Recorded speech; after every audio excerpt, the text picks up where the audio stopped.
Hi friends, welcome to our channel. இன்றைக்கி என்ன dish பார்க்க போகிறோம்னா, ஒரு ஹெல்த்தியான பிரேக்ஃபாஸ்ட் தாங்க பார்க்க போகிறோம்.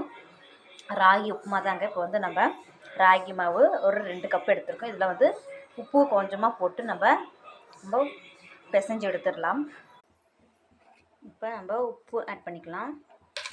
இதில் கொஞ்சம் கொஞ்சமாக தண்ணி தெளித்து நம்ம மாவை பிசைஞ்சிடலாம். பாருங்கள் ஃப்ரெண்ட்ஸ், ராகி மாவு இந்த பதத்துக்கு இருந்தால் போதும்.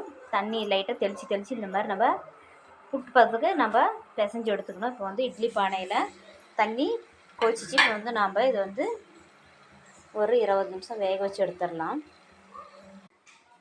பாருங்கள் ஃப்ரெண்ட்ஸ், நம்ம வந்து இந்த ராகி மாவை நம்ம ஆவியில் வேக வச்சு எடுத்துட்டோம். வந்து கடாயில் எண்ணெய் நல்லா ஹீட் ஆகிடுச்சு. இப்போ வந்து நம்ம கடுகு உளுந்து ஆட் பண்ணிக்கலாம்.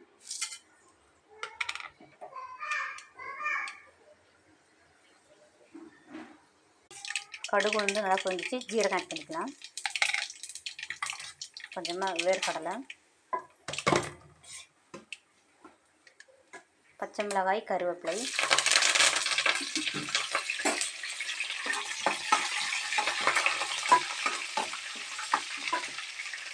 நம்ம வெங்காயம் ஆட் பண்ணிக்கலாம்.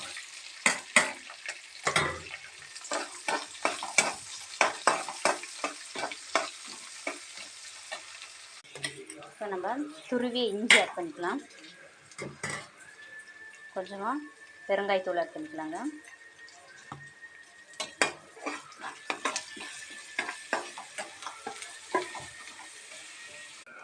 ஒரு 1/4 ஸ்பூன் மஞ்சத்தூள் ஆட் பண்ணிக்கலாங்க.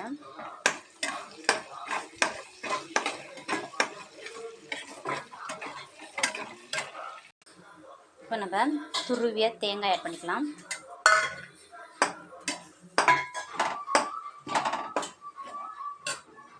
பாருங்கள் ஃப்ரெண்ட்ஸ், நம்ம ஆவியில் வேக வச்ச அந்த ராகி மாவை ஆட் பண்ணிக்கலாம்.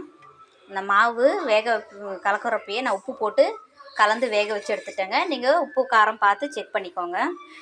பாருங்கள் ஃப்ரெண்ட்ஸ், ராகி உப்புமா தயாரிச்சு சாப்பிட்டு பார்த்து டேஸ்ட் எப்படின்னு சொல்கிறேன்.